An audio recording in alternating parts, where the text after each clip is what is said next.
जन्मोजन्मी आम्ही जोडिलेली भक्ती, जन्मोजन्मी आम्ही जोडिलेली भक्ती, तेने तुझी प्राप्ती झाली देवा. भक्ती प्रेम सुख देऊनी चक्रपाणी, ठेवी आपुले चरणी जन्मोजन्मी. नामा म्हणे आम्ही पायिक फुकाचे, नामा म्हणे आम्ही पायिक फुकाचे, धारक नामाचे तुझे देवा. भक्ती प्रेम सुख, भक्ती प्रेम सुख देऊनी चक्रपाणी, ठेवी आपुले चरणी जन्मोजन्मी. विठाला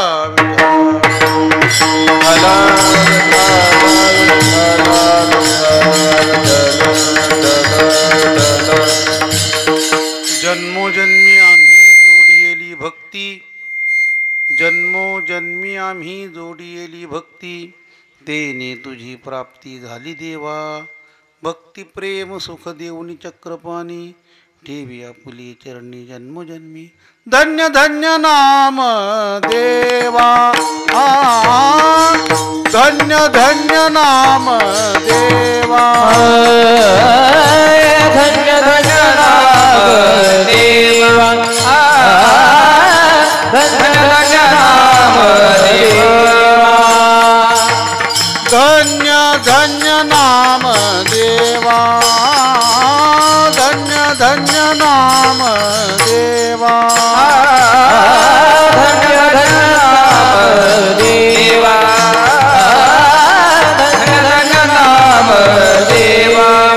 एका जनार्दनी चरणी ठेवा, एका जनार्दनी चरणी ठेवा, एका जनार्दनी चरणी ठेवा. धन्य धन्य नाम देव, धन्य धन्य नाम देव. एका जनार्दनी चरणी ठेवा, एका जनार्दनी चरणी ठेवा, एका जनार्दनी चरणी ठेवा. धन्य धन्य नाम देव, धन्य धन्य नाम देव, धन्य धन्य नाम देवा, एका जनार्दनी चरणी ठेवा. धन्य धन्य नाम देवा, धन्य धन्य नाम देव,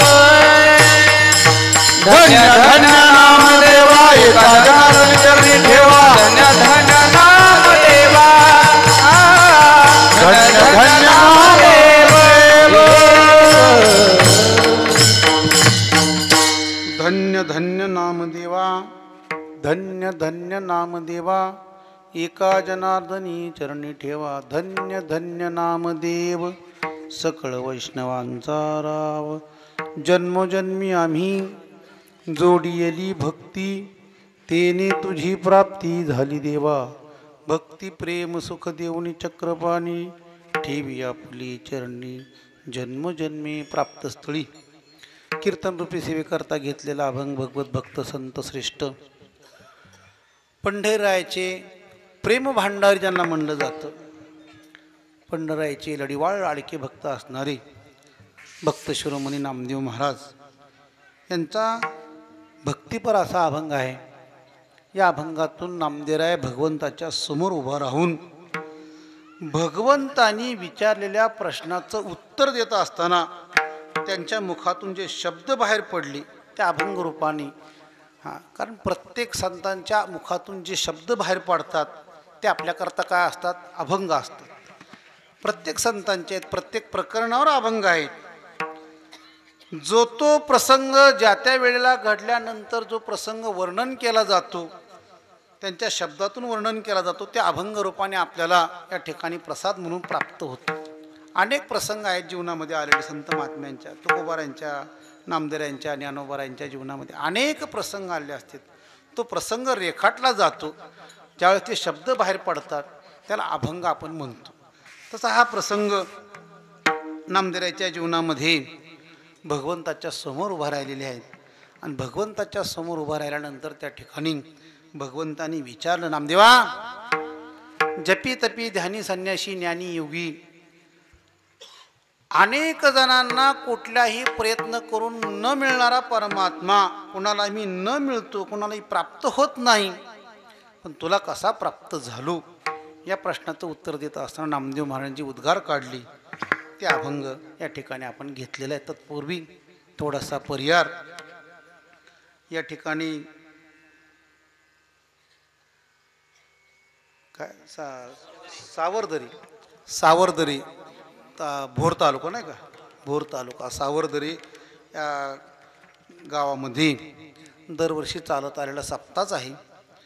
पण दरवर्षी सुरुवात होऊन त्याला आज 50 वर्ष पूर्ण झाली, म्हणजे सुवर्ण महोत्सव ज्याला म्हणलं जातं. आपल्या डोळ्यात देखत या सप्त्याचा आनंद तिथीचा मुख्य शिवाच्या नाही का आनंद आहे ठिकाणी. आईचा हा सोहळा सगळा सोहळा आहे आणि हा सोहळा आपल्या जीवनामध्ये आपल्या डोळ्यात देखत हा घडलेला चर्मचक्षुने आपण स्वतः त्याचा आनंद उपभोग घेतो. आणि आपल्या दृष्टीने हा दिवस जर कोणता असेल तर म्हणायचं झालं तर आजी दिवस झाला धन्य सोनियाचा भला, धन्य सोनियाचा भला. आजी दिवस झाला धन्य सोनियाचा भला, धन्य सोनियाचा भला, धन्य सोनियाचा भला. आजी दिवस झाला धन्य सोनियाचा भला, धन्य सोनियाचा भला. आजी दिवस झाला धन्य सोनियाचा भला, धन्य सोनियाचा भला, धन्य सोनियाचा भला. आजी दिवस झाला धन्य सोनियाचा भला. तुकोबारायांच्या शब्दामध्ये सांगायचं झालं तर आपल्या जीवनामध्ये आजचा दिवस म्हणजे हे जे काही 4 दिवस 5 दिवस आपण नामसप्ताह करणार आहे ते कसे आहेत, तो आपल्या जीवनामध्ये सोन्याचे आहेत. सोन्याचं म्हणजे तुकोबारांनी उपमा दिलेली आहे. सोन्याचा म्हणजे आनंदाचा. सोनं बघितली माणसाला काय होतं, आनंद होतो. बघितल्यावर आनंद होतो. घातल्यावर एखाद्याने तोळ्या 2 तोळ्याची अंगठी घातल्यावर जावई लोकांना विचारा कसं असतं ते. आता तोळ्या 2 तोळ्याची अंगठी घातली म्हणजे आनंद होतो, मनातनं आनंद फुलतो. वा सासरा असावा तर असाच वर्षाला 2 तोळ्याची अंगठी घालणारा असावा नाही का. सोन्याचा आनंद आहे, आनंद आहे. इतका आनंद असतो जीव देण्याची सुद्धा तयारी करतो माणूस त्या आनंदा करता नाही का, सोन्या करता. हा दृष्टांत देतात नेहमी. आमच्या पारंपरिक फळावर दृष्टांत असतो. राजेसाहेब होते आणि ते राजेसाहेब हुरडा पार्टी करण्याकरता येते. हुरडा पार्टी आता हुरड्या दिवस आहेत सगळे, पण हुरडा कुठं नाही आहे. दिवस हुरड्याचे आहेत पण हुरडा कुठं नाही आहे, कारण सगळीकडे ऊस आणि घूस, दुसरं काय नाही. ते हुरडा करण्याकरता हुरडा खाण्याकरता गेले तर हुरडा म्हणल्यावर ती आकटी आली, आकटी पेटवली गेली, खड्डा खांदायचा, त्यात ती कंच घालायची. आता सगळं कीर्तनात सांगण्याचं आहे. प्रत्यक्षात शेतकरी कोणीसुद्धा आकटी पेटवत नाही. त्या आकटी करता गौरी विशेष लागते. म्हणजे जनावरांनी शेण टाकल्यानंतर त्या ठिकाणी तसंच वाळलं पाहिजे, मग ते आणून ती गौरीच्या त्याला शिनी म्हणतात आणि गौरी हाताने थापलेली असते. मग ती शिनी आणायची, त्या आकटीमध्ये त्या खड्ड्यामध्ये घालायची, पेटवायची, त्यात कंच खुपसायची, भाजायची, चोळायची परत. आणि चोळल्यानंतर त्या ठिकाणी तो हुरडा गरम गरम खायचा. त्याच्याबरोबर मग खोबऱ्याची चटणी, शेंगदाण्याची चटणी. जो हुरडा खायला आलेला आहे त्यांनी ती घेऊन यायचं असतं नाही का. गूळ खडा, शेंगदाणी चटणी, जवसाची चटणी असेल, तळ्याची चटणी असेल, बरे अनेक असतील. तोंडी लावण्याकरता, त्याचा स्वाद घेण्याकरता, आस्वाद घेण्याकरता ते घेऊन यायचं. ह्यांचा हुरडा खाणोस्तोर चाललेला.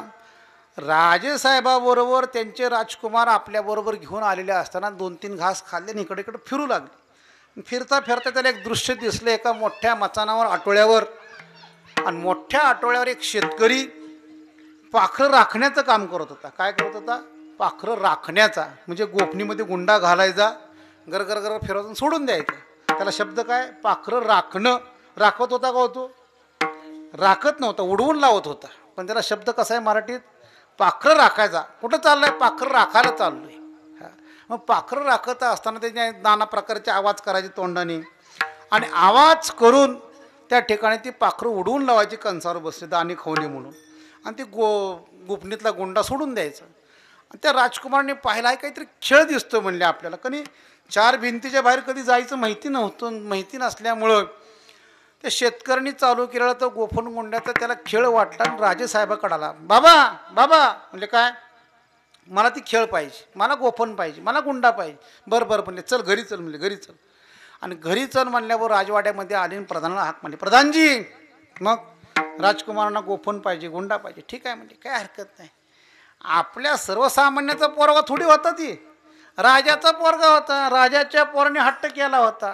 तो जो जो खेळ दावी तो तो सोनियाचा करून ठेवी. ज्ञानोबराय म्हणतात राजाच्या पोराला काय कमी तिथं. नवरत्नाची गोफण तयार करून आणली अस्सल मोत्यामध्ये. मग आता नवरत्नाची गोफण केलेली आहे, त्याला शोभणारा गुंडा पाहिजे. त्यामध्ये मातीचा गुंडा घालून उपयोग आहे का?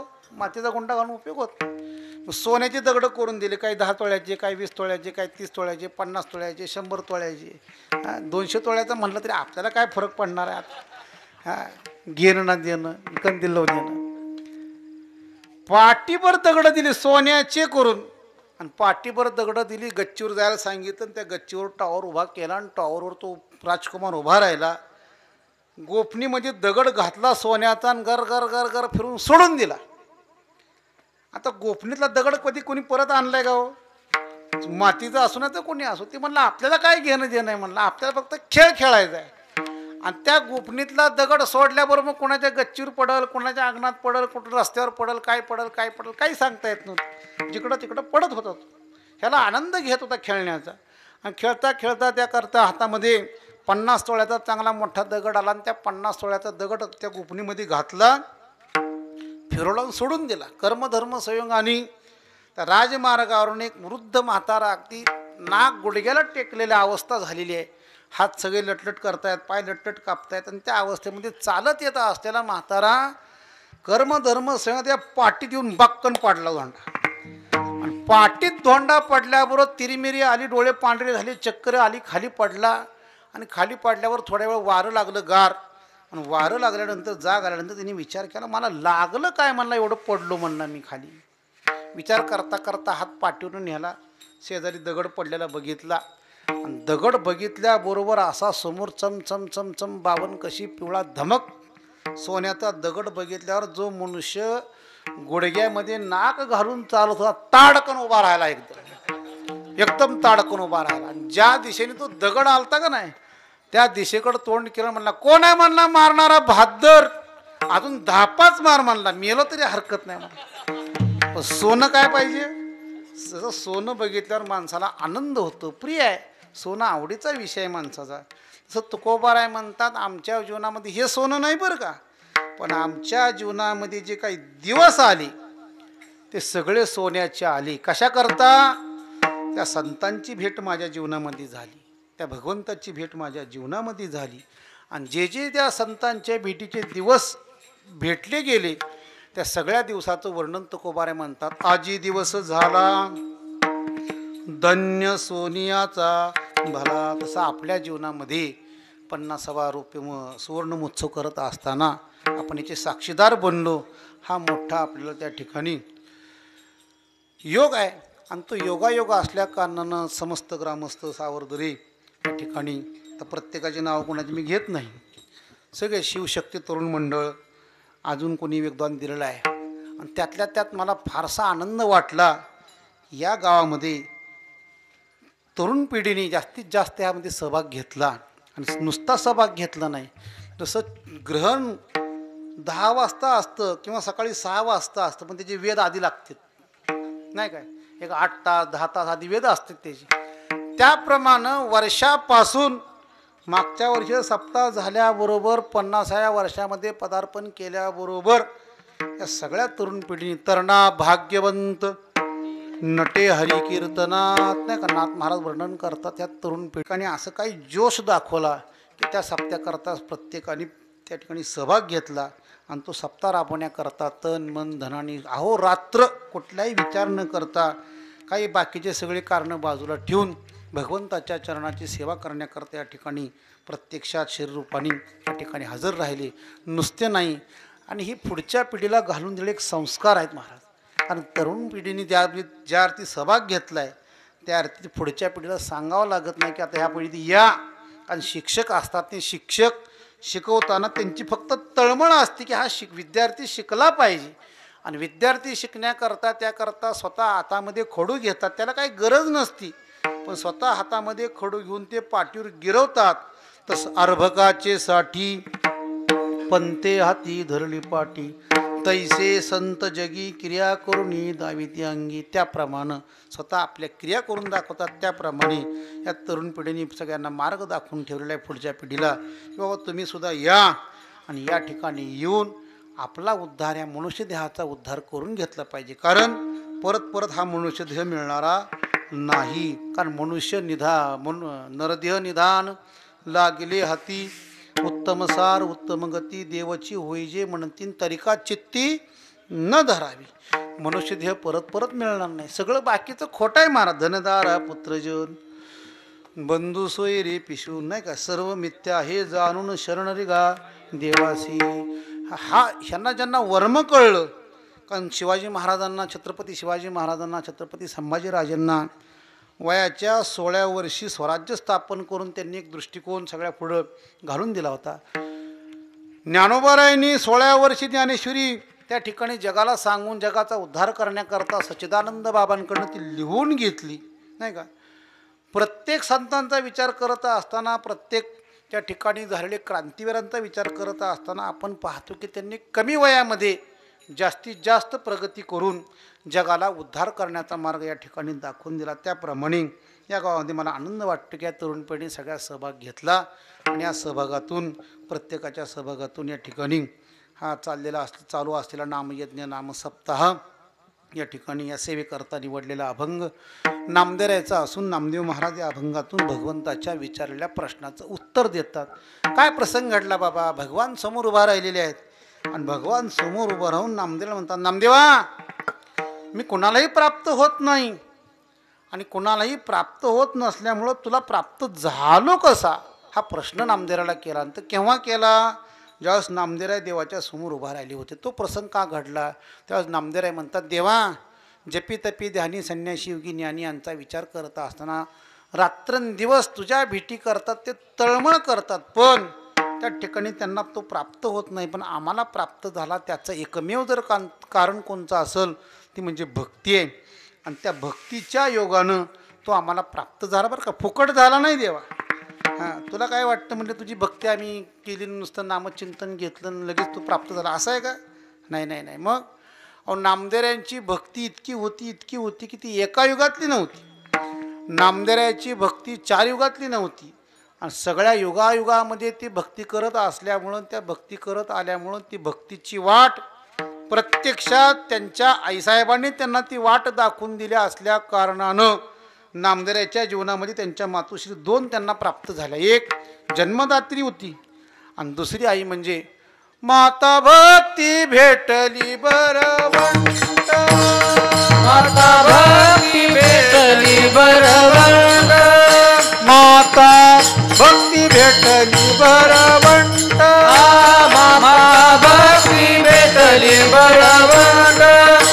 तिने मार्ग दाविला चोखट गा, मार्ग दाविला चोखट गा, तिने मार्ग दाविला चोखट गा, तिने मार्ग दाविला चोखट गा. नर हरी राम गोविंद वासुदेवा, नर हरी राम गोविंद वासुदेवा, नर हरी राम गोविंद वासुदेवा, नर हरी राम गोविंद वासुदेवा.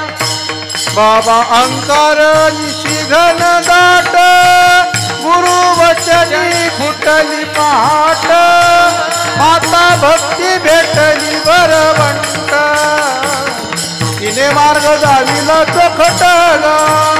बाबा अंकार निघन दाट, वचनी फुटली पहाट, माता भक्ती भेटली बरवंत, तिने मार्ग दाविला चोखट गा.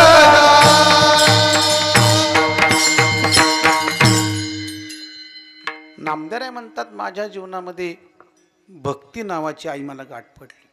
काय केलं त्यांनी? माझ्या जीवनामध्ये अंधकार होता सगळा. बाबा अहंकार निशी घनदाट, गुरु वचनी फुटली पहाट, माता भक्ती भेटली बरवंट, तिने मार्ग दाविला चुकटगा. अंधकार होता, पण गुरुचा आशीर्वाद मला प्राप्त झाला. गुरूंचा आशीर्वाद प्राप्त झाल्याबरोबर ती भक्ती मला गाठ पडली आणि भक्तीने मार्ग दाखवला. कोणता? त्या भगवंताविषयी जाण्याचा, भगवंतापाशी जाण्याचा मार्ग मला दाखवताला. ब्रह्मांड नाही का असणारा परमात्मा, कर्तुम अन्यथा कर्तुम असणारा परमात्मा, त्यांच्या चरणबिंदापर्यंत जाण्याचा मार्ग त्या भक्तीने मला मार्ग दाखवून दिला. आणि ती भक्ती करत असताना काय भक्ती सोपी होती का हो? भक्ती सोपी नव्हती महाराज. नामदेव महाराज म्हणतात, या भक्ती करता या सुखाकारणे शिर करवते धरिले, दुर्जय तोडिले माया जा. अरे ह्या सुखा करता, या भक्तीच्या सुखा करता अनेक दुःख यातना आम्ही भोगलेले आहेत. आणि सगळ्या भोगून, कारण भक्ती करणारा मनुष्य कधी सुखी नसतो महाराज. पहिला मुद्दा इथं आहे. ज्याला दुःख सुरू झालं ना, माळ घातल्या त्याने वळखाव आपल्याबरोबर भक्ती आली, आपल्याबरोबर देव आला. कारण भगवान हा इतक्या परीक्षा घेतो महाराज, इतक्या परीक्षा घेतो की भगवान त्या परीक्षेतनं लवकरात लवकर सुटकाच करून देत नाही आपल्याला. इतकी कठीण असते बघ भक्ती. ते कठीण शुळावरील पोळी निवडे तो बळी विरळा शूळ. तुकोबाराय म्हणतात भक्ती कठीण आहे. किती कठीण आहे? शुळावरील पोळी. शूळ आहे शूळ. पूर्वीच्या काळामध्ये शिक्षा असायची शुळाची, आणि त्या शुळाच्या टोकावर एक पोळी ठेवलेली आहे. त्या शुळावर चढण्याकरता मार्ग अगदी कठीण आहे. माशी सुद्धा त्या शुळावर चढू शकत नाही, इतका मऊ असणारा तो शूळ. पण तुकोबारायकडे एक मनुष्य गेला, महाराज भूक लागली म्हणला मला. तुकोबाराय म्हणतात त्या शुळावर पोळी म्हणली घे जा. शक्य आहे गाव काढणं? ज्या ठिकाणी माशी सुद्धा चढू शकत नाही अशा शुळावर चढायचं आणि ती पोळी प्राप्त करायची. तुकोबाराय म्हणतात अशी जर पोळी कोणी प्राप्त केली ना, तर त्याला भक्ती असाध्य नाही आहे, त्याला भक्ती साध्य आहे. आणि जशी ती पोळी असाध्य असणारी साध्य करण्याकरता कष्ट करतात. विरळा ऐसा कोणी तुका त्यासी लोटांगणी. असा कोणी विरळा असणारा तुकोबाराय म्हणतात त्याला माझा साष्टांग दंडवत बरं का. आणि अशी भक्ती नामदेवांनी कठीण असणारी, कारण भगवंताची भक्ती फार कठीण आहे, फार कठीण आहे. भगवंताच्या नामचिंतनापेक्षा त्याची भक्ती कठीण आहे महाराज. त्याहूनही भक्ती कठीण असणारी, ती भक्ती कठीण असल्यामुळे नामदेव म्हणतात फुकट नाही देवा, जन्मजन्मांतरामध्ये आम्ही ती भक्ती प्राप्त केली आहे. आणि ती भक्ती प्राप्त करत असताना त्या भक्तीच्या सामर्थ्यावर तुझ्यासारखा भगवान सुद्धा आम्ही नाचवला म्हणते, नुसता नाही. हां, म्हणजे नामदेवाला बघत असताना नामदेवाच्या वेळेस भगवंताला सांगत होते की नाही भक्ती 4 युगाची नाही, अनेक जन्मापासून मी भक्ती केली. नामदेवाला देव म्हणतात त्याच भक्ती करता माझ्या डोक्यावर झालेलं ऋण आणि त्या ऋणातून मुक्त होण्याकरता नामदेवा काहीतरी मागितलं पाहिजे, म्हणून काहीतरी माग, काहीतरी माग. नामदेव म्हणतात माझ्या भक्तीचं ऋण असं झालं काय? भगवान म्हणतात अरे काय झालं नाही, किती ऋण सांगायचं तुला. अरे त्या भक्तीचं सामर्थ्य सांगत असताना त्या भक्तीच्या सामर्थ्यावर मी परमात्मा न मिळणारा पण 12व्या दिवशी नामदेवाला प्राप्त होता. 12व्या दिवशी, नुसता नाही, 12व्या दिवशी नामदेवाचा जन्म झाल्याबरोबर 12व्या दिवशी बारसं होतं. त्या बारशाला भगवान स्वतः हजर झाले. नामदेव पुत्र झाला, विठू बारशासी आला, साडी चोळी व पैरण, शेला मुंडासा घेऊन, सरी बिंदली मातली, नाना रत्न मुक्ता फळी. नुसतं गेला का बारशीला पावभाजी खायला? तसं नाही गेला.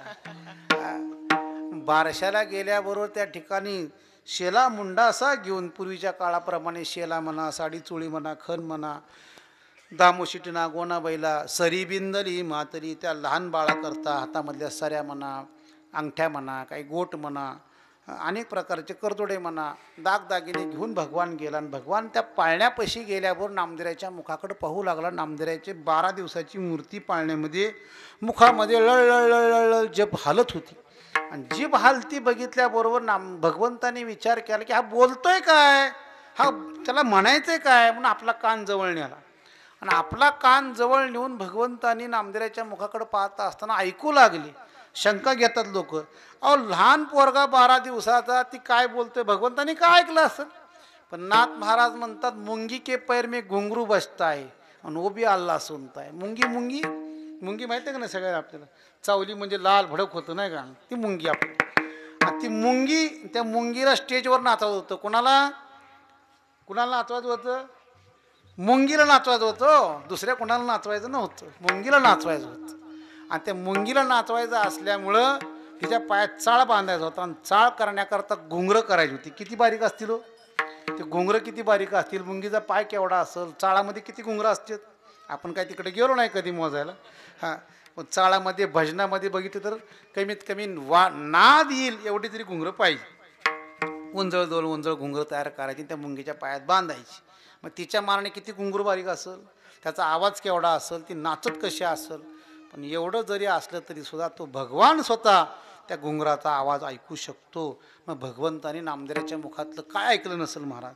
नामदेवाच्या मुखापाशी कान नेल्याबरोबर श्री विठ्ठल श्री विठ्ठल श्री विठ्ठल श्री विठ्ठल श्री विठ्ठल नामचिंतन चालू होतं. नामचिंतन चालू असे म्हणून नामदेवाचे ओळखलं, भगवंताने ओळखलं, अरे ज्याचा देवच नाम आहे म्हणून नामदेवाईसे नाम त्या ठेविले तेने अनुभविले प्रेमसुख. नामदेव नाव ठेवून टाकलं आणि नामदेव नाव ठेवल्यावर नामदेव महाराज हळूहळू त्या ठिकाणी भक्तीमध्ये विलीन होऊ लागली. आणि भक्ती जशी जशी ते करू लागले तसं वय वाढत चाललं, हळूहळू मोठे होऊ लागले. सगळ्या पोरांना गोळा करावं, आपण स्वतः एखादा विना घ्यावा आणि विना घेऊन करोनी चिंतन करवावे आणि का आपण स्वतः नामचिंतन करा. सगळ्याला म्हणा म्हणा विठ्ठल विठ्ठल विठ्ठल विठ्ठल विठ्ठल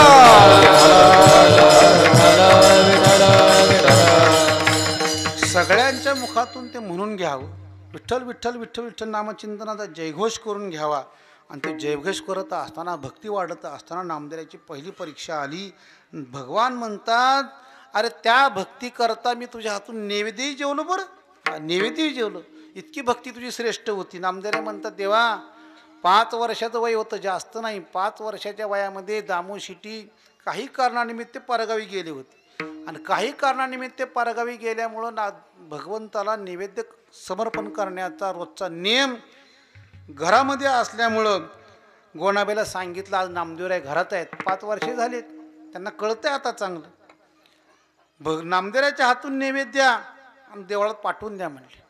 ठरल्याप्रमाणे गोणाबाईने नैवेद्य तयार केला, ताटामध्ये नैवेद्य भरला आणि ताटामध्ये नैवेद्य भरून त्या ठिकाणी नामदेवरायच्या हातात दिला. नामदेवराय नैवेद्य घेऊन रावळामध्ये गेले आणि रावळामध्ये गेल्यावर त्या ठिकाणी भगवान समोर उभा राहिलेत, विटेवर उभा राहिलेले भगवान. आणि भगवंताच्या समोर नैवेद्य ठेवून पाण्याचं मंडल वगैरे केले, नैवेद्य ठेवला, पाणी फिरवलं, भगवंताकडे प्रार्थना केली, देवा रोज माझे वडील येतात, तुला नैवेद्य कसे दाखवतात, तुला नैवेद्य कसे खाऊ घालतात मला माहिती नाही बरं. हां, तू ये आणि नैवेद्य जेवण कर, ग्रहण कर. भगवंताला विनंती करून 2 मिनटं 3 मिनटं 4 मिनटं गेले, पण भगवान काय हालं ना जागेवरून. तो देव होता. 2दा प्रयत्न केला, 3दा प्रयत्न केला, भगवंताला प्रार्थना केली, देवा केशवा माधव केशवा माधवा गोविंदा गोपाळा केशवा माधवा गोविंदा गोपाळा केशवा माधवा गोविंदा गोपाळा केशवा माधवा गोविंदा गोपाळा. देवी तू कृपाळा पांडुरंगा देवी तू कृपाळा पांडुरंगा देवी तू कृपाळा पांडुरंगा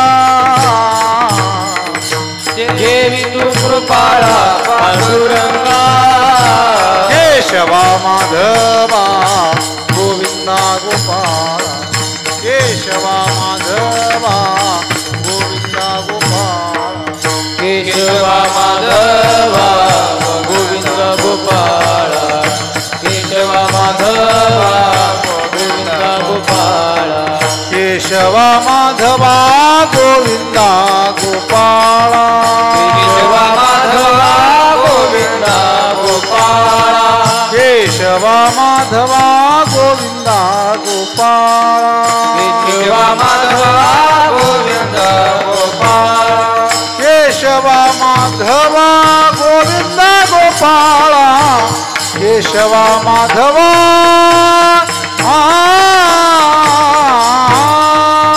केशवा माधवा गोविंदा गोपाळा देवी तू कृपाळा देवी तू कृपाळा पांडुरंग पांडुरंगा केशवा माधवा गोविंदा गोपाळा केशवा माधवा गोविंदा गोपाळा केशवा माधवा गोविंद गोपाळा केशवा माधवा गोविंद गोपाळा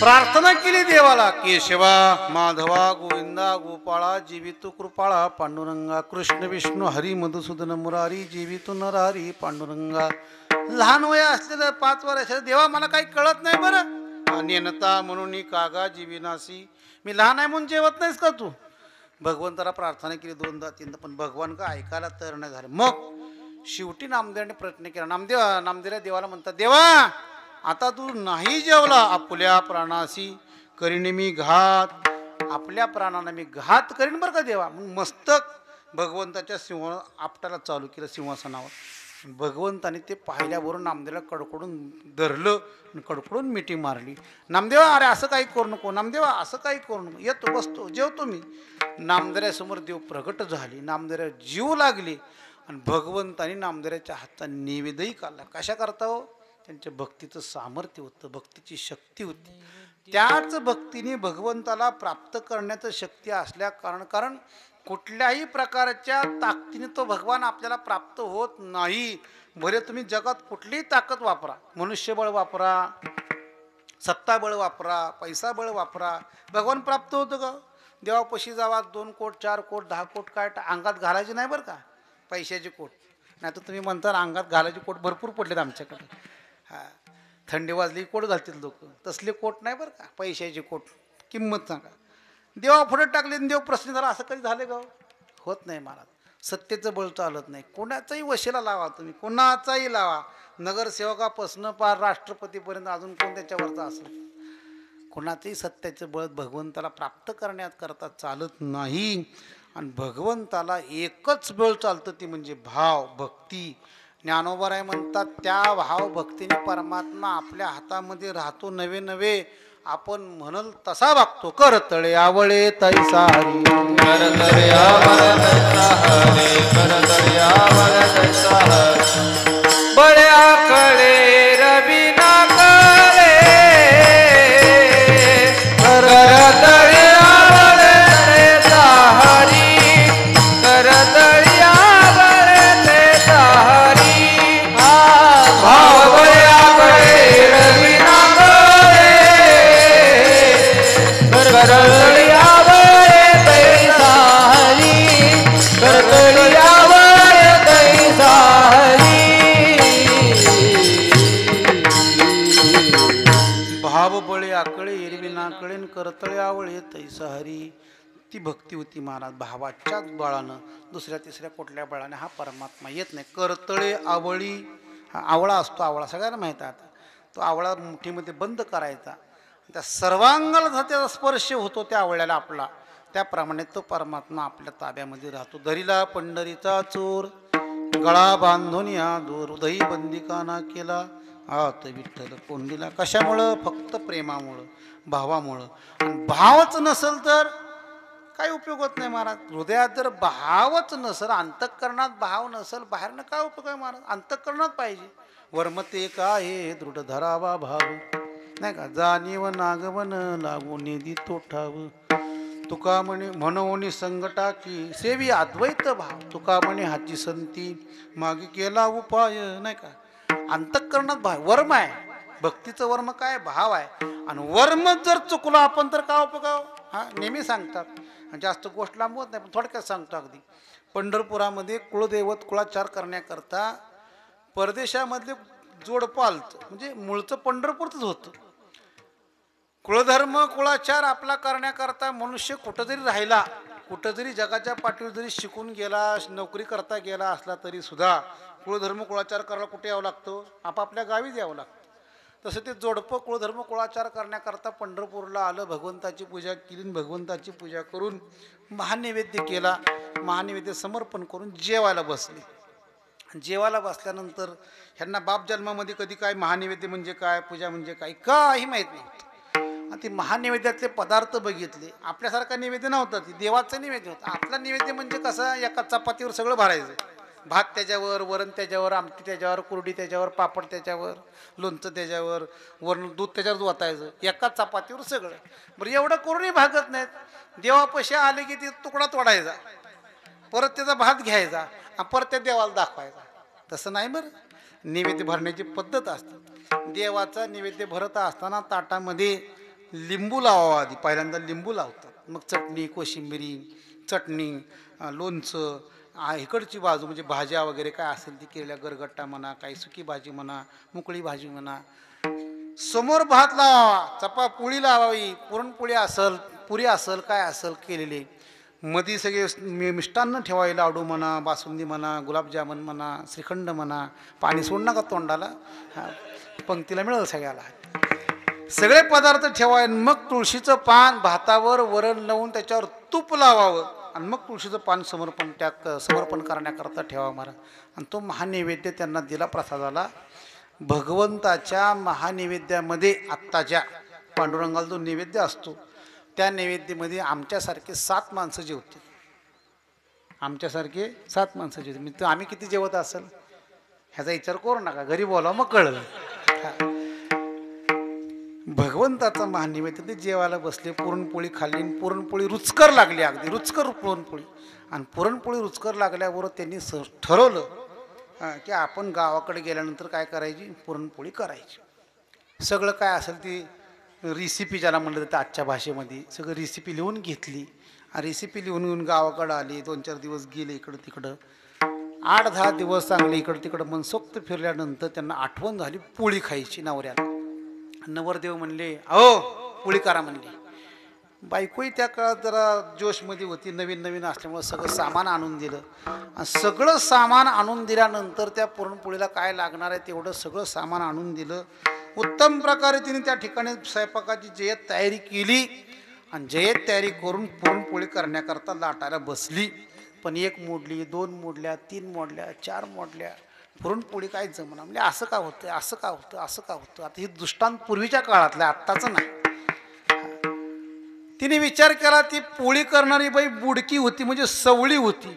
पूर्वीच्या काळात सवळ्या असायच्या स्वयंपाक करण्याकरता देवा.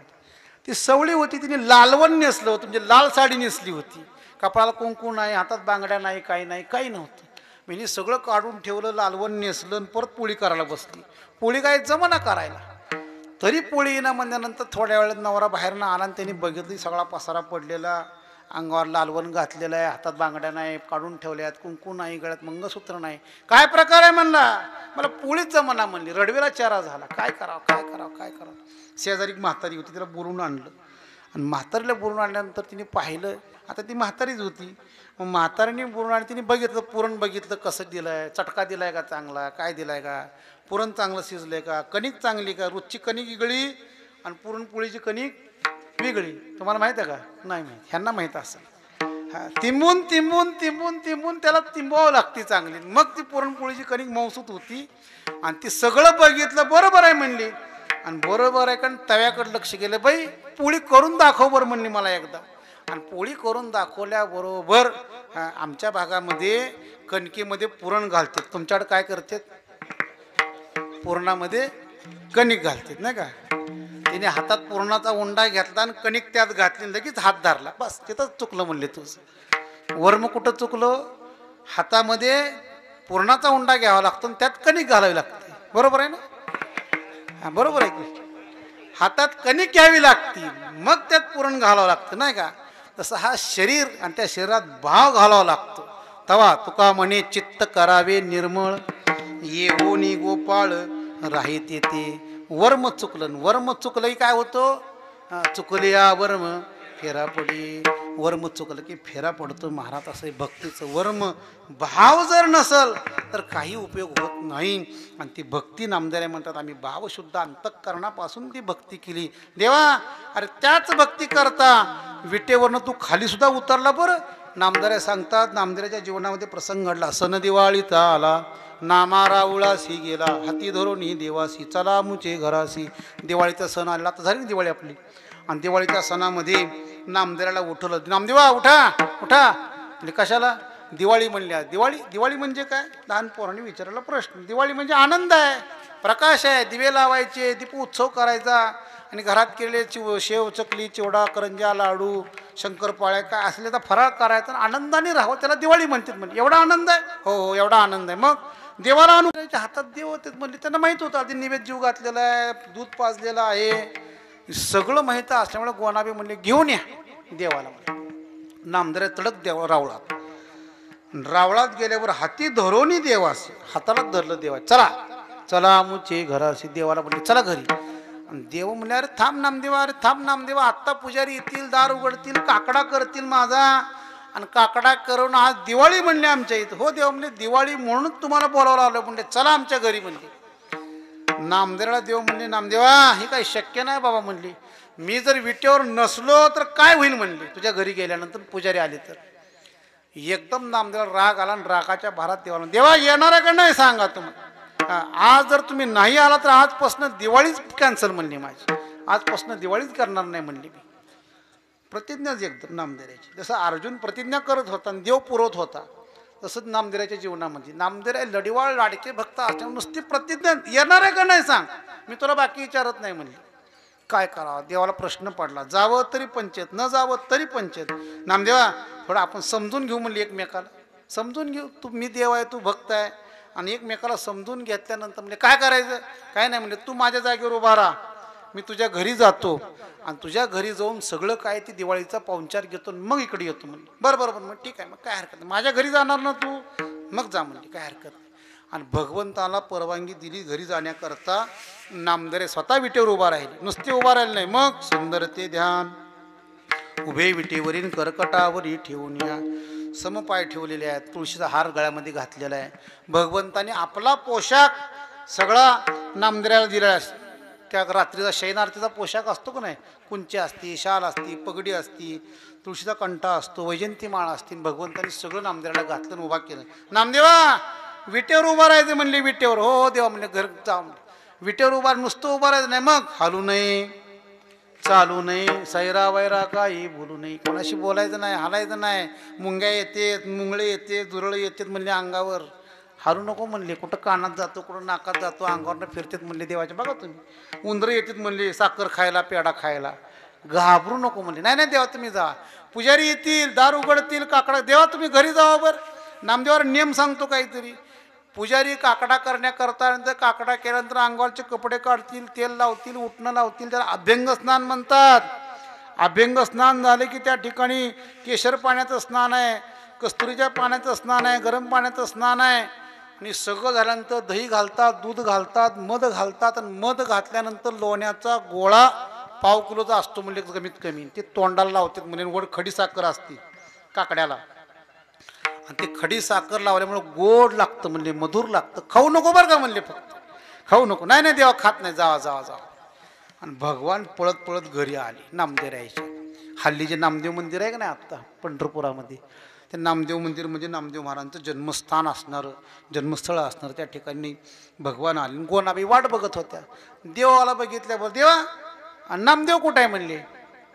देव म्हणले विटेवर उभा केलं म्हणले. विटेवर वा रे वा देवा म्हणले, एकुलती एक पोरग, नवसा सायासानं झालेलं पोरग, दिवाळीसारखा एक वर्षातनं एकदा येणारा सण असणारा, मोठा सण असणारा, आणि त्या दिवाळीला तुला नऊ घालायचं, तुला नवीन कपडे द्यायचे, तुला फराळाचं द्यायचं, जमत नाही म्हणले देवा. नामदेव महाराज येऊ दे बरोबर, दोघाला मिळून तुला आंघोळ घालणार म्हणले.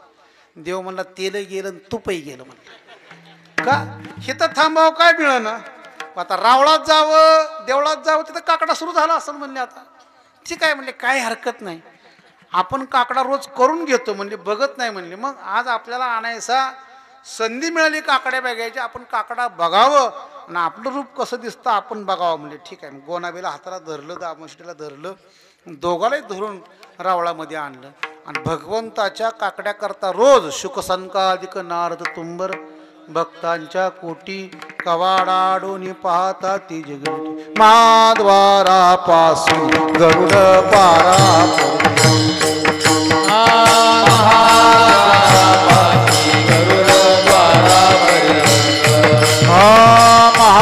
महाद्वारापासून गरुड पारापर्यंत, महाद्वारापाशी गरुड द्वारापर्यंत, सुरवराची मांदी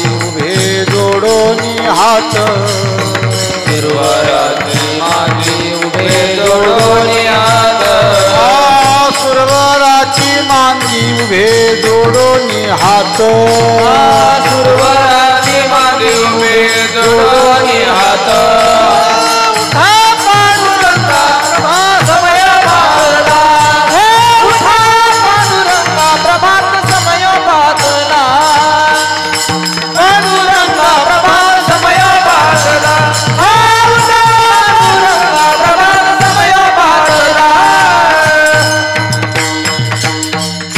ही गर्दी झालेली सगळी दाटी झालेली महाद्वारापासून गरुडपारापर्यंत महाद्वारापासून गरुडपारापर्यंत त्या खांबापर्यंत त्या ठिकाणी गर्दी झाली. कोणाची हा संत संकाधिक भक्त मिळाले आणि नाही का सगळे संत वैष्णव शुकसंकाधिक आलेले नारद तुंबर आलेले 33 कोटी देव त्या ठिकाणी आले. ते गर्दीतनं वाट काढत भगवान पुढं आले आणि बघितलं नामदेव विटेवर उभा राहिलेले आणि त्यांचं स्वरूप बघितल्याबरोबर देखिला देवा अधिदेव बरवा वा काय स्वरूप आहे म्हणले माझं माझ्यापेक्षा सुद्धा माझे भगवत भक्त सुंदर दिसत म्हणले.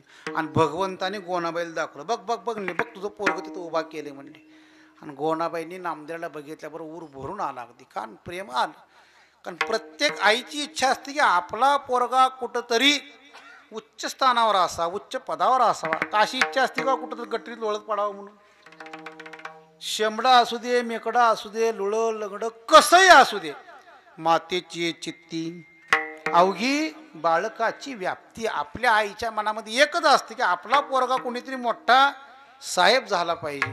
आणि भगवंताच्या जागेवर नामदेवांना उभायला बघितल्यावर गोणाबाईला बरं वाटतं चल देवा चल म्हणले तुला देव घरा अशी आणले चंदन पाटी बैसविली देवाला हाताला धरून घरी आणलं चंदनाचा पाठ टाकला चंदन पाटी बैसविली गोणाबाईने उठणे केली दामोशेटीने नानिले पदरमात्याचा काढीला बाळनंदाचा पुसिला भगवंताला अन्न चंदनाच्या पाटावर बसलं उठणं केलं उठणं अंगाला लावलं आणि अंगाला उठण्यानंतर नऊ घातला त्याला भगवंताला स्वतः दामोशेटीने गोणाबाईने दोघांनी नऊ घातलं पदरमात्याचा काढीला बाळनंदाचा पुसिला पदरमाथ्याचा काढीला लहानपण होतं बरं का भगवाने लहान स्वरूप घेतलं होतं आणि भगवंताला आपल्या पदराने अंग पुसलं. पूर्वीच्या काळामध्ये बाया काय करायचो पदराने अंग पुसले आता राहिलंच नाही आता सगळे गाऊन दाखवते त्यामुळे काय विषयच घेत नाही. कुठला राग असतो कोणाला माहीत हा इथलं सांगत नाही बरं का मी आमच्या भागातलं सांगतो हा कारण ते सुख गेलं आता ते सुख मिळत नाही. ते पदर माथ्याचा काढीला आणि बाळनंदाचा पुसिला लगेच पदरामध्ये गुंडाळून भगवंताला आत घेऊन गेले कपडे वगैरे दिले फराळाचं दिलं. तोच उत्सव भगवंताचा रावळामध्ये सुरू झाला. नामदेवा विटीवर उभा राहिलेले आहेत भगवंताचा पोशाख सगळा काढला नामदेवाला उठणं लावलेलं आहे तेल लावलेलं आहे अभ्यंग स्नान झालेलं आहे. अभ्यंग स्नान झाले की त्या ठिकाणी कस्तुरीचं पाणी केशर पाणी भगवंताच्या मस्तकावर धारण घातलेलं आहे. आणि भगवंताला सगळं गरम पाण्याचं स्नान झाल्याबरोबर दूध घातलं दही घातलं मध घातला आणि मध घालून लोण्याचा गोळा ठरल्याप्रमाणे मुखाला लावला आणि वर्ण खडी साखर लावली. आणि खडी साखर लावल्याबरोबर गोड लागलं मधुर लागलं बघा कधीतरी लोणी खाऊन बघा हां. आणि लोणी कधी खायचं काकडा करावा घरामध्ये देवाचा आणि काकडा करत असताना भगवंताच्या पुढं लोणी ठेवावं खडी साखर ठेवावी त्याच्यावर आणि काकड्याचे अभंग म्हणावं आणि मग ती लोणी खाऊन बघावं. लहान पोरांना द्यावं महाराज बुद्धिवर्धक आहे. हां मॅगी देण्यापेक्षा लोणी दिलेलं सांग. हां काकड्याला त्या लोणी लावल्याबरोबर गोड लागल्याबरोबर चुरू चुरू चुरू चुरू चुरू चुरू चुरू चुरू आतल्यात नामदेव महाराज ती लोणी खायला लागली. आणि ते लोणी खायला लागले की पुजाऱ्याचा हात भर भर भर भर भर भर आरतीला वळाला का लोणी देव खायला नीट बघितलं नामदेव दिसले. अरे रे नामदेव महाराज आहेत नामदेव महाराज आहे म्हणल्याबरोबर त्या पुजाऱ्यांना इतका आनंद वाटला अरे काहीतरी पूर्वजन्माचं माझं पुण्य आहे. आणि त्या पूर्वजन्माचं पुण्य असल्या कारण भगवंताच्या जागेवर संतांची सेवा माझ्या हातनं घडावी. पुण्य फळले बहुता दिवसा पुण्य फळले बहुता पुण्य फळले बहुता दिवसा पुण्य फळले बहुता दिवसा पुण्य फळले बहुता दिवसा पुण्य फळले बहुता दिवसा पुण्य फळले बहुता दिवसा पुण्य फळले बहुता दिवसा भाग्य उदयाचा ठसा भाग्य उदयाचा ठसा भाग्य उदयाचा ठसा भाग्य उदयाचा ठसा भाग्य उदयाचा ठसा भाग्य उदयाचा ठसा भाग्य उदयाचा ठसा भाग्य उदयाचा ठसा झालो सन्मुख तो कैसा संत चरण पावलो, झालो सन्मुख तो कैसा संत चरण पावलो, झालो सन्मुख तो कैसा संत चरण पावलो, झालो सन्मुख तो कैसा संत चरण पावलो. पुण्य फळले भोवता दिवसा भाग्योदयाचा ठसा, झालो सन्मुख तो कैसा संत चरण पावलो. चरण पावलोस आनंद वाटला, पूजा केली, बाहेर आली. नामदेव म्हणतात, देवा अरे माझ्या भक्ती करता तू तुझी जागाही सोडली, आणि अशी भक्ती श्रेष्ठ असणारी देवा, आणि त्याच भक्तीच्या योगाने नवे नवे नुसती नाही, त्या भक्तीचा आस्वाद, त्या भक्तीचं प्रेम, त्या भक्तीचा आनंद घेण्याकरता ज्ञानोबरायासारख्या महात्म्याला सुद्धा हेवा वाटावा महाराज. ज्ञानोबराला वाटावं कधी एकदा भक्ती प्राप्त करतो, कधी एकदा भक्ती प्राप्त करतो. नामदेवासारखी आपणही भक्ती करावं, आपणही देवाला जीव घालावं, आपणही कीर्तनामध्ये भगवंताला नाचवावं. नामदेव कीर्तन करी प्रेमाचे पांडुरंग, नाही का, पुंडलिका पासी नामा उभा कीर्तनाशी, पुंडलिकरायपाशी कीर्तन चाललेलं असावं. नामदेवराय येऊ हवे, नामदेवाने हातामध्ये विना घेतल्याबरोबर येऊनिया पांडुरंग सवे टाळ धरी अंग, आपल्या हातामध्ये टाळ घ्यावा, देवाने नाचावं महाराज. किती नाचावं, प्रेम भरीत, प्रेमी छंदे नाचे डोले हरपले देहवा, आनंदाने नाचावं महाराज. कारण त्या सुखाकरता देव लाचावत असतो, त्या सुखाकरता देव वाट बघत असतो, कधी एकदा त्या भक्ती सुखाचा आनंद मला प्राप्त होतो. आणि त्या भक्ती सुखाकरता स्वतः देव वेडा झाला, वेडा झाला, वेडा झाला, वेडा झाला, वेडा झाला, वेडा झाला, वेडा झाला, वेडा झाला, वेडा झाला, वेडा झाला, वेडा झाला, वेडा झाला, लाचावला भक्तीशी, लाचावला भक्तीशी, भक्तीशी, वेडा झाला, वेडा झाला, वेडा झाला, वेडा झाला, वेडा झाला, वेडा झाला, नाचावया भक्तीचे, नाचावया भक्तीचे, भक्तीचे, वेडा झाला, वेडा झाला, वेडा झाला, वेडा झाला, वेडा झाला, वेडा झाला, वेडा झाला, वेडा झाला, वेडा झाला, वेडा झाला, वेडा झाला, वेडा झाला, वेडा झाला, वेडा झाला, वेडा झाला, वेडा झाला, वेडा झाला, वेडा झाला, वेडा झाला, बोला. वेडा झाला, वेडा झाला, लाचावला भक्तीशी, बोला. नाचावया भक्तीचे, लाचावला भक्तीशी, नाचावया भक्तीचे, वेडा झाला, वेडा झाला, वेडा झाला, वेडा झाला, वेडा झाला, वेडा झाला, वेडा झाला, वेडा झाला, वेडा झाला, वेडा झाला. चाली तशी त्यात बरं का वेड्यासारखी. ह्या चाली वारकऱ्याच्या चालीत जुन्या, लवकर समही सापडत नाही, तालही सापडत नाही. वेडा झाला, वेडा झाला, लाचावला भक्तीशी. वेडा होतो देव, लाचावतो, भक्ती करता लाचावतो, आणि त्या भक्ती सुखाचा आनंद घेण्याकरता परमात्मा त्या ठिकाणी येतो. या सुखाकारणी देव वेडावला वैकुंठ सोडोनी संत सदनी राहिला. आपलं सगळं सोडून देतो आपुले ते थोरपण नारायण विसरला. मी कोणीतरी मोठा मालक आहे विसरून जातो आणि त्या संतांपाशी येतो, त्यांच्या कीर्तनामध्ये येतो आणि त्यांच्या कीर्तनामध्ये येऊन त्या ठिकाणी नाचू लागतो, गातो, उड्या मारतो. त्यातनं जनाबाईंनी ज्ञानोबाला आज्ञा करावी, जनी म्हणे बोला ज्ञानदेवा अभंग. मग काय महाराज, ज्ञानोबारायचा अभंग आहे, नामदेवाचं कीर्तन, भगवान नाचालाय, स्वरदेवाचा उमटला, दासी जनी ओळखला. जनी म्हणे बोला ज्ञानदेवा अभंग. अभंग बोलता रंग कीर्तनी चढला, प्रेमाची छंदे विठू नाचू लागला. नाचता नाचता देवाचा गळला पितांबर, सावध हुई देवाईसे बोले कबीर. इतकं नाचाव कधी आपला पाय त्या धोत्रामध्ये अडकलाय ही भगवंताला कळत नव्हतं. का? ते पंचकच्छ म्हणून असतं, धोत्राची पद्धत आणि असायची. आपल्यासारखं गाठ मारून नेसत नव्हती. आताचा काही विषयच नाही, आता सगळं पोतं झालं. आयतं पोतं म्हणजे नाड्याचं, नुसता पाय घालायचा नाडा बांधायचा. आता दुसरं काही राहिलं नाही, इतकं सोपं झालंय. आता अवघड कोणाला सांगितलं तर करणार नाही, इतकं सोपं आहे. आणि देवाचा पितांबर 5 ठिकाणी खवलेला, गाठ नसणारा, भरजरी पितांबर असलेला, कधी पाय अडकला आणि भगवंताच्या त्या पाया अडकल्यामुळं पितांबर खळकन गळून पडला. ते कबीर महाराजांनी उठले. कबीर महाराजांनी देवाला हात, देवा देवा जागे व्हा, देवा जागे व्हा. कबीरा, अरे कशा करता मला जाग करतोस म्हणले. या क्षणाला कोणत्या भक्ती सुखाचा आनंद मी घेतोय, तुला काय सांगू म्हणले.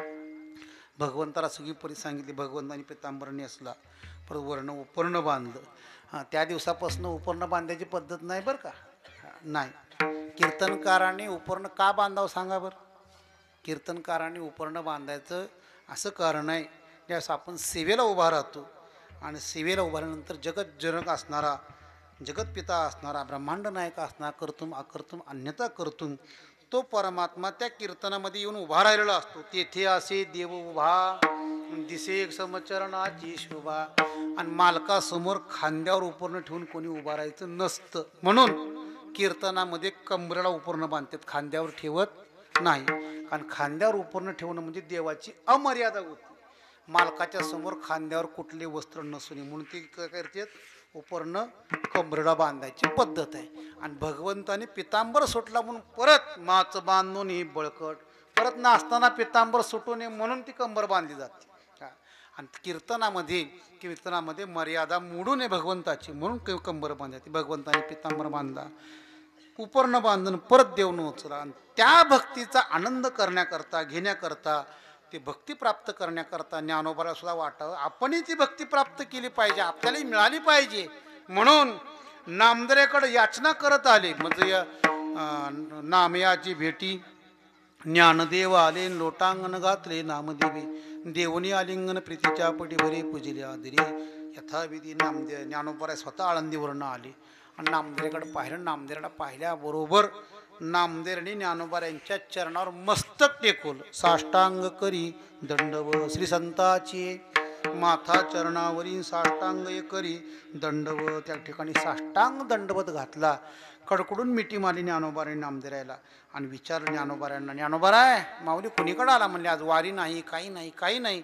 मग ज्ञानोबारांनी सांगितलं, बाबा कोणीतरी ज्ञानी असलो, पंडित असलो, आपण किती जरी मोठे कीर्तनकार असलो, ज्ञानी असलो तरी सुद्धा देव भजन तीर्थ न संडिती. बाबा तीर्थयात्रा करावी आणि तीर्थयात्रा करून आपल्या शरीराचा उद्धार करावा. का जवळ सकळ सिद्ध आहे, हात चालावा या पाय तव तू आपले स्वहित पाय, तीर्थयात्रे जाय चुकू नको. आपले इंद्रिय जोपर्यंत चांगले आहेत तोपर्यंत बरं का. एकदा का इंद्रियातनं ताकद गेली की मग लोकांना वाटतं महाराज वारीला आला असतो पण काय करू, गुडघे दुखा लागले, आता मनका दुखा लागला. माणसं म्हणतात नाही का, कधी जेव्हा इंद्रिय त्याला साथ सोडा लागतात मग त्याला इच्छा होती वारीला यायची, मग कीर्तनाला यायची इच्छा येते. पण हेतला विचार केला तर मग अशी बोललो मी, तरणा भाग्यवंत नटे हरी कीर्तना, सगळे तरणीत बोलायचं, काही विषयच नाही परमार्थाचा.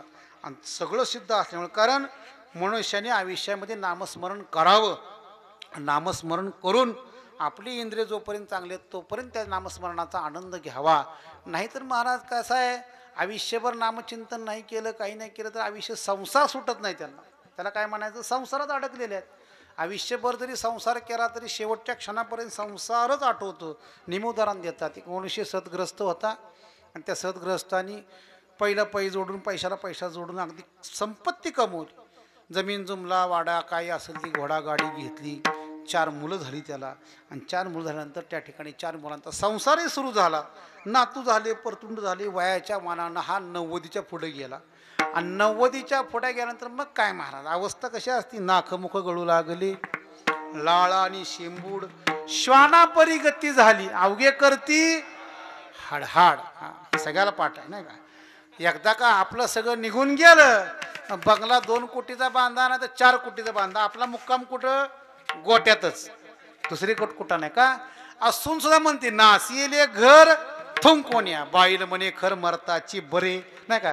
कधी एकदा मरतय म्हाताऱ्याची वाट बघतेत महाराज, वाट नाही का. अशी अवस्था होती. म्हणून जोपर्यंत चांगलं आहे तोपर्यंत करावं, एकदा का बघ पुढं काय होईल ते होईल देवाच्या घरचं.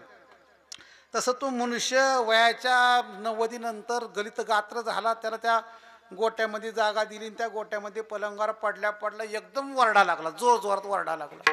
आणि ती जोर जोरात वरडत असताना सगळे बाहेर आले, सगळे बाहेर आल्याबरोबर पोरं आली, नातू आला, सून आले, सगळे आले. वाक्य वाक्य वाक्य वाक्य वाक्य वाक्य काही कळ ना कोणाला. घेऊन गेल्याबरोबर ह्याला वाचा फुटली 10 मिनिटामध्ये, इंजेक्शनाचा असर झाले. कपाळ घेतलं बडवून, अरे अरे अरे अरे अरे म्हणला काय करावं काय करावं म्हणला. पोटाला धोंडे आले म्हणला, माझे धोंडे का.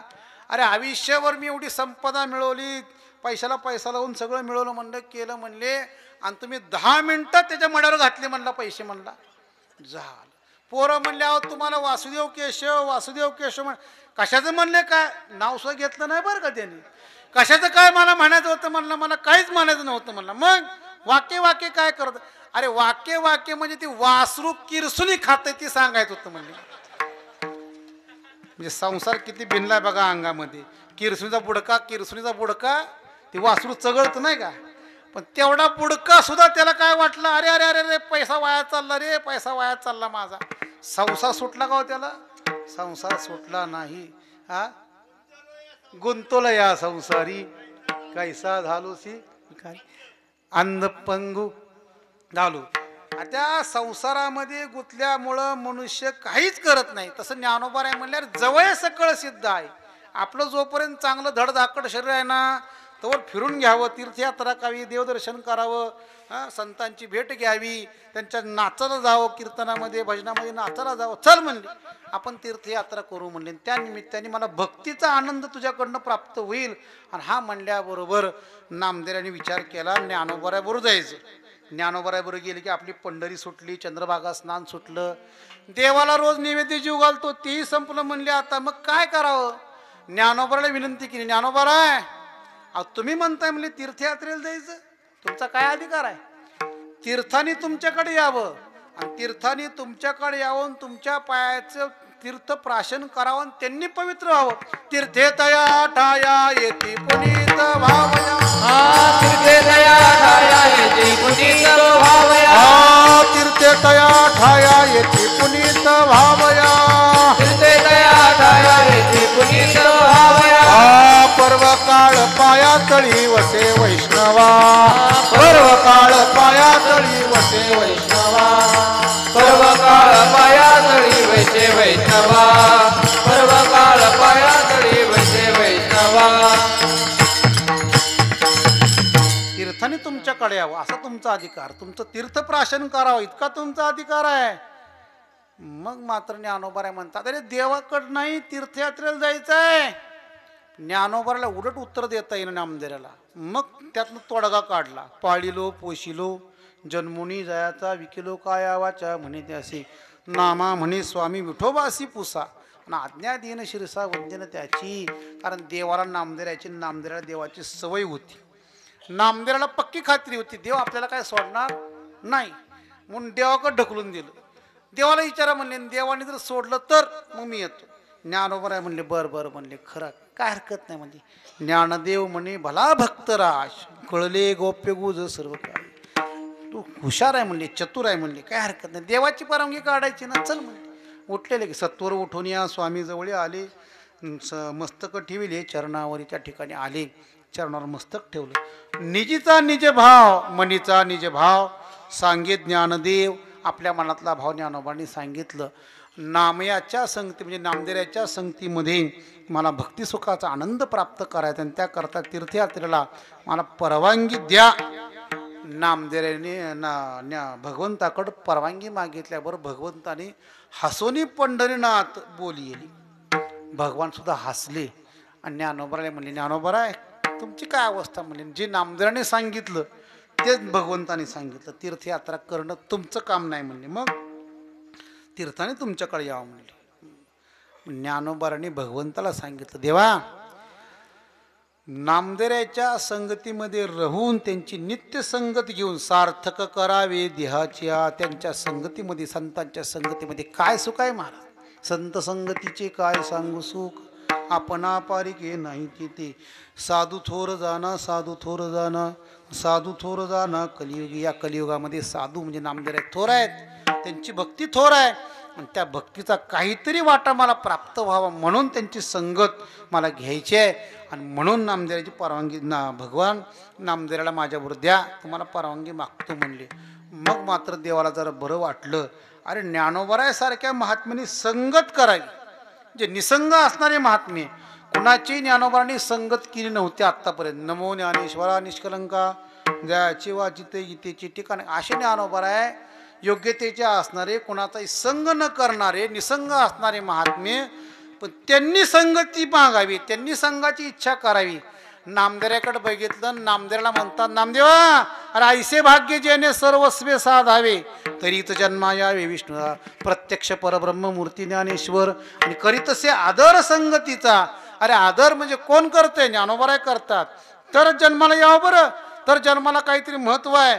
ज्ञानोबराय सारख्या संतांनी आपली संगत मागून घ्यावी तर जन्माला यायचं महत्वाचं आहे म्हणले. जा जा जा जा म्हणले.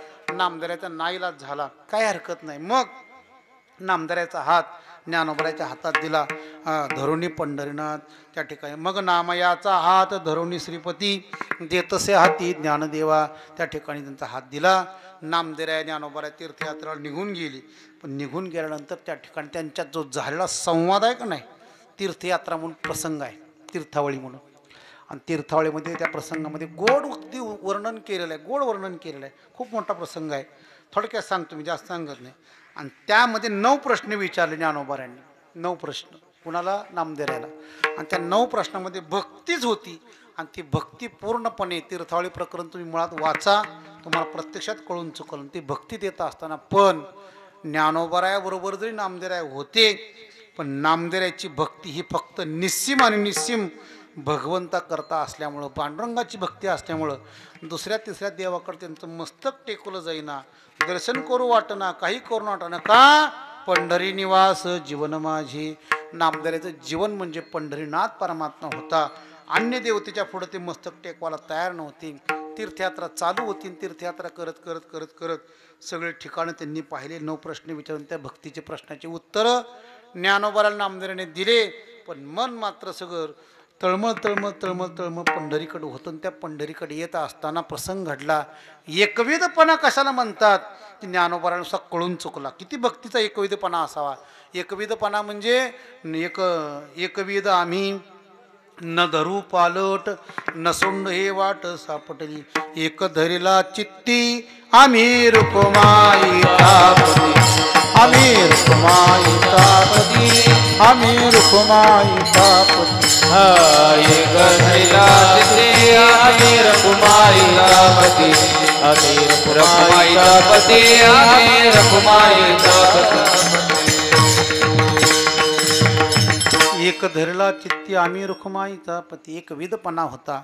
आणि ते एकविधपणामुळे नामदेवराय यात्रा जरी करत असले तरी सुद्धा त्या ठिकाणी सारखं मनन चिंतन भगवंताचं चालू होतं. आणि त्या भगवंताचं चिंतन करत करत शेवटी तीर्थयात्रा संपवून पंढरीनाथापाशी आले. आणि पंढरीनाथापाशी आल्यावर जीवलगा भेटला नामदेव. कडकडून मिठी मारली चरण. देवा शनैक परता जीवा न करी वेगळा. आता मला एक क्षणभर सुद्धा वेगळं करू नको बरं का. एक क्षणभर सुद्धा मी वेगळं करणार नाही. भगवंतानी वचन दिलं. आणि नामदेवाच्या मस्तकावरनं हात, नामदेवा तीर्थयात्रा करून आला. आणि तीर्थयात्रा करून आल्यानंतर त्या ठिकाणी माऊंद करावं बरं का. माऊंद, माऊंद म्हणजे मावत शब्द काय, मावत म्हणजे बोलायचं नाही. मी तीर्थयात्रा केली, मी तीर्थामध्ये स्नान केली, मी इकडं गेलो तिकडं गेलो, अमुक पाहिलं तमुक पाहिलं, सांगायचं नसतं कोणाला. पण भगवान स्वतः म्हणले मामदकर, म्हणजे 4 वारकरी बोलो, 4 वैष्णव बोलो, संत बोलो, ब्राह्मण भोजन घाल. रुक्मिणी माता हसू लागल्या, जवळ उभारल्या होत्या. देवा कोणाला सांगताय म्हणले तुम्ही? नामदेवाला.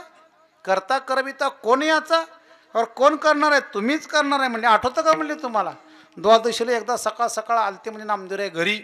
आहोजी दातारा विनंती अवतारा, तुम्ही यावे घरा भोजनासी. आमंत्रण देण्याकरता आली. एकाशी जागर झाला आणि तुम्हाला आमंत्रण दिल्याबरोबर मी सहज म्हणले, नामदेवा देव एकटाच दिसतो म्हणले तुला, आम्ही दिसत नाही का म्हणले जेवायला सांगायला कधी म्हणले.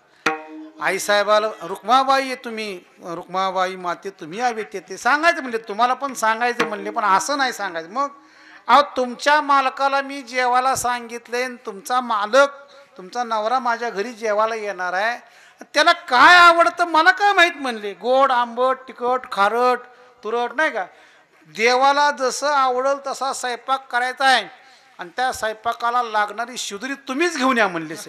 सामुग्री सांगा ते चालवावी. मला स्वतःला सगळी शिदुरी घेऊन जावी लागली. केलं मी नामदेवा अरे तू काय करणार? मी सडा सम्मार्जन हे माझे करणे, उदक भरणे सुगंधीचे, शेष पत्रावळी काढीन उष्टावळी नाही का, त्या ठिकाणी मी तुम्ही जेवल्यानंतर पत्रावळी काढीन. मग अजून नामा म्हणणे देवा तुमचे तुम्ही जेवा आणि प्रसाद हा ठेवावा सेवकाशी, हे नामदेवाने सांगितलं. म्हणजे देवा तुम्ही सांगताय माउंद करा, हे तर कोण आहे म्हणले करणार. मग भगवंताने स्वतः ते अनंत नाम बट घेतले ठेवून आणि म्हणून यजमान झाला देव. स्वतः भगवान यजमान झाले. नामदेवाचा उत्सव करण्याकरता, नामदेवाचा सोहळा करण्याकरता माऊंद्याचा भगवंताने ब्राह्मणाचं रूप घेतलं. पंढरीतल्या सगळ्या ब्राह्मणांना आमंत्रण दिले, वैष्णवांना संतांना आमंत्रण दिले. महाद्वारामध्ये मोठा मंडप घालायला लावला विश्वकर्म्याला आणि त्या मंडपामध्ये सुवर्णाचे ताट, कणकाचे वगैरे ताट असणारे, सुवर्णाचे ताट, रत्नजडित ताटं असणारे, पाट असणारे, चौरंग असणारे, त्या सगळ्या पंक्ती बसल्या. पंगत होती महाराज. मोठमोठे भाताचे पर्वत, आमटीचे सरोवर होते, लाडूचे पर्वत होते, अनेक प्रकारचे भात केले होते महाराज. रावण्या भात माहीत आहे का तुम्हाला? मसाले भात, वांगी भात असा असतो ना, रावण्या भात आहे. रावण्या भात म्हणजे इथं माहीत नसेल कोणाला, मी सांगतो तुम्हाला. रावण्या भात मोकळा फळफळीत भात असावा, कांदा भरपूर चिरायचा, कांद्याला 10 टरपल असते, 10 टरपल बघा तुम्ही काढून. कांदा जर कापला त्याला 10 टोपणं निघतात. म्हणजे 10 टोपणं म्हणजे कोण? रावण. त्या कांद्याला रावण म्हणतात म्हणून रावण्या भात म्हणलं गेलं त्याला. तो कांदा भरपूर चिरायचा आणि कांदा भरपूर चिरून त्यामध्ये ते भात परतायचा चांगला. आपण शिळा भात परतो नाही का, त्याला रावण्या भात म्हणतात. शिळा भात म्हणायचं नाही कधी सुद्धा, रावण्या भात. आज काय केलं? रावण्या भात आहे. असाच प्रकार करायचा असतो तो. अनेक प्रकार भाताचे, पर्वताचे लाडू वगैरे सगळे यथेच्छ जेवण झालं. आणि ते जेवत असताना सगळ्या पंक्ती धात असताना त्यामध्ये ज्ञानोबाराय, नामदेवराय, सावता महाराज या सगळ्या पंक्तीला बसले. नामदेवरायांनी भगवंताला पाहिलं आणि भगवंताने नामदेवराला पाहिलं आणि दोघाची नजर एकमेकाकडे झाल्याबरोबर नामदेवराला हाक, नामदेवा इकडे इकडे इकडे म्हणजे इकडे. नामदेवराला जवळ बोलून घेतलं. सुवर्णाचे ताट आणले उघडून, रुक्मिणी मातेने लगेच ताट आणलं, दोघाच्या पुढे ठेवलं. ताट वाढल्याबरोबर प्रत्येक घास उचलावा, नामदेवाच्या मुखामध्ये घालावा. भगवंताने तोच हात आपल्या मुखामध्ये घालावा. कवळ कवळ पाहो मुख पसरून धावतो देव. आपल्या मुखामध्ये घास घ्यावा आणि नामदेवाच्या मस्तकावरून हात फिरवताना नामदेवाचे, नामदेवा अरे हा सगळा सोहळा मी तुझ्या करता केला म्हणली. जपी तपी ध्यानी संन्यासी ज्ञानी योगी यांना मी न म्हणणारा परमात्मा, पण तुझ्या करता हे सगळं करतोय, तुला झालं कसं प्राप्त? नामदेव अभंगाच्या पहिल्या चरणात सांगतो. जन्मोजन्मी आम्ही जोडी भक्ती, जन्मोजन्मी आम्ही जोडी भक्ती, बोला जन्मोजन्मी आम्ही जोडी भक्ती, जन्मोजन्मी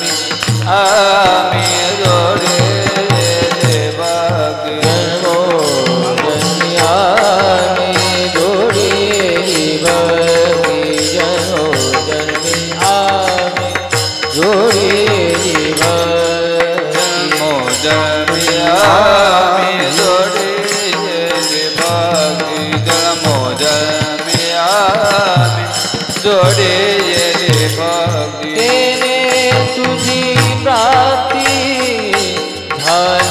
देवा तेने तुझी प्राप्ती झाली देवा भावी प्रेम सुख देवोनी कृपान भक्ती प्रेम सुख देवोनी कृपान तेने तुझी प्राप्ती झाली देवा तेने तुझी प्राप्ती झाली देवा प्रेम सुख देवोनी कृपानी भक्ती प्रेम सुख देवोनी कृपानी जन्मो जन्मिया जोडेली भक्ती जन्मो जन्मियामी जोडेली भक्ती बोला जन्मो जन्मियामी जोडेली भक्ती जन्मो जन्मियामी जोडेली भक्ती जन्मो जन्मियामी जोडेली भक्ती जन्मो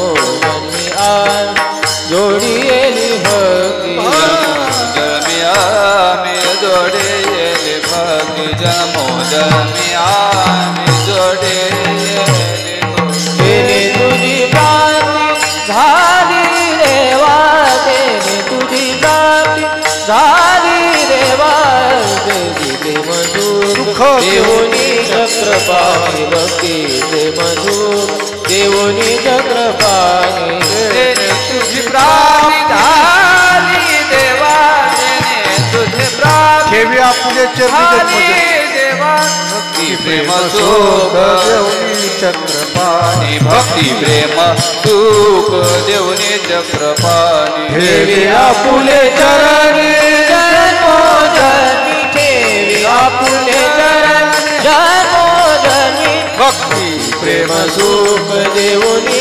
चक्रपाणी भक्ती देवनी चक्रपाणी ठेवी आपुले चरणी जन्मोजन्मी ठेवी आपुले चरणी जन्मोजन्मी भक्ती प्रेम सुख देवनी चक्रपाणी भक्ती प्रेम सुख देवनी चक्रपाणी विठोबार कुमार विठोबार कुमार